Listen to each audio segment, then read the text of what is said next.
You haven't seen it yet. Maybe.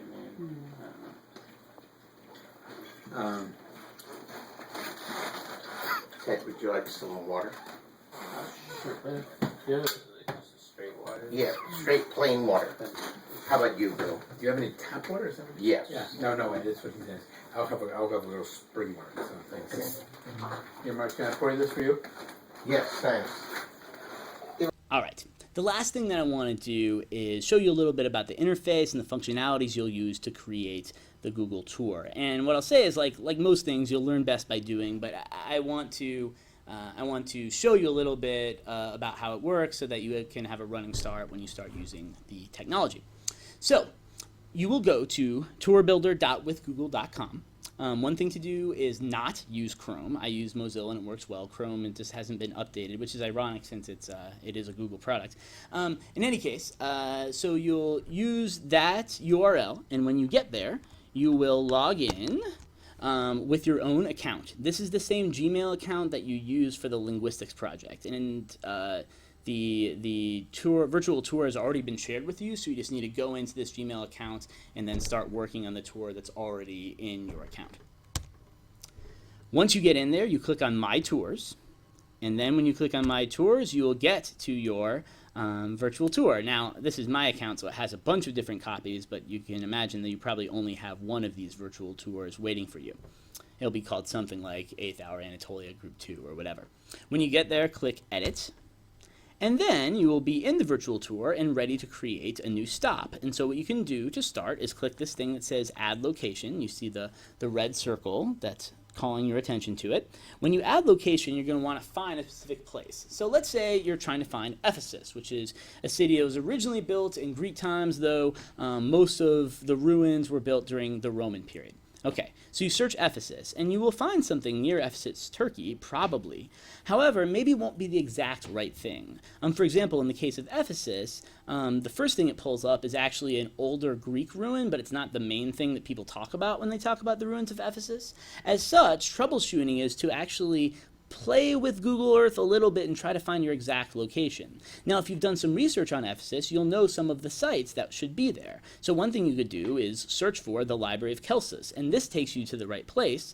You can see, for example, on this that it's spotted, that little pin is showing the Library of Celsus.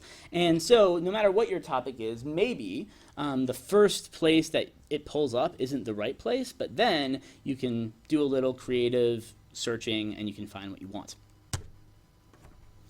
Once you are on the correct page, what you can do is find the exact zoom that you want Tour Builder to zoom to when it shows to the virtual tourist. So you can drag the pin around, you can zoom in, you can zoom out, and ultimately you see this thing in the top right that says lock this view.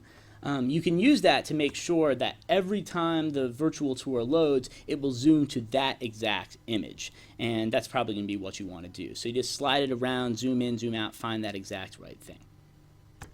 Now you need to start building it. So one thing you want to do is create a location name. It might auto-populate something, but maybe you want to call it something else. Call it Ephesus, call it Topkapi Palace, whatever.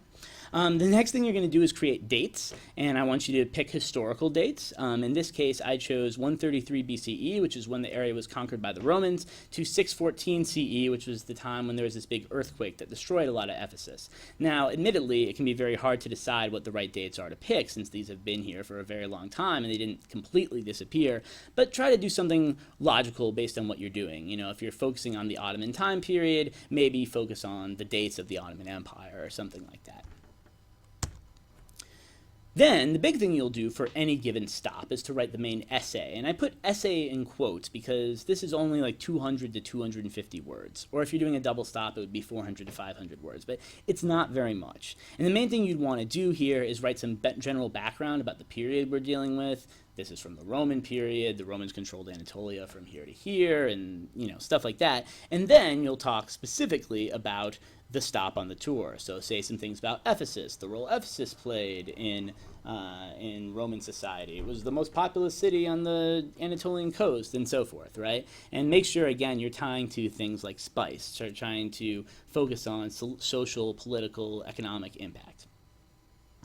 Additionally, you have the ability to add pictures, and this allows you to supplement the kind of bird's eye view that Google Earth has with some ground level views that really help the virtual tourist kind of see what it's like to be on the ground in these places. So for example, for Ephesus, what you can do is go to the upload photo screen, and when you do, you can take pictures you find online. What I would say about that is use Wikimedia Commons. They have lots of great images, and I have some instructions on citation in the instructions document. Once you load it, you do have the option to add a caption here, but I want you to not do that because there is actually a better place once you leave the upload screen to upload captions, and it's back here. You click on that pencil over there, and once you click on the pencil, you can get to a screen like this where you can write in a title for the photo as along with the description. And if you read the instruction guide, there are some instructions on what you should write in that description field.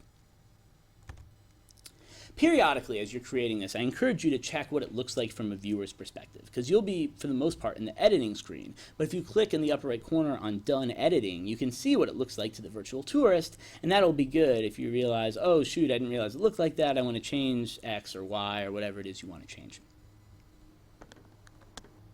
And that's it.